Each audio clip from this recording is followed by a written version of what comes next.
যশোর শহরে এক ভেজাল লুব্রিকেন্ট ওয়েল ব্যবসায়ীকে 1 লাখ টাকা জরিমানা করেছে ভোক্তা অধিকার সংরক্ষণ অধিদপ্তর। বৃহস্পতিবার সকালে শহরের বারান্দিপাড়া ঢাকা রোড এলাকায় একটি গুদামে অভিযান চালায় ভোক্তা অধিকার সংরক্ষণ অধিদপ্তর।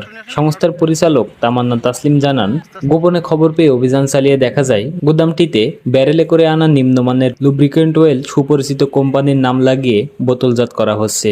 এ সময় বোতলজাত লুব্রিকেন্ট ওয়েল ও খালি বোতল উদ্ধার করা হয়। তিনি আরও জানান, ভেজাল ব্যবসায়ের অভিযোগে ওই প্রতিষ্ঠানের মালিক গোলাম মোস্তফাকে 1 লাখ টাকা জরিমানা করা হয়েছে। আজকে আমরা ঢাকা রোডে একটা নকল মোবিলের কারখানায় এসেছি। সেখানে হচ্ছে বিভিন্ন ব্র্যান্ডের মোবিল নকল করা হচ্ছে, দামি দামি ব্র্যান্ডের।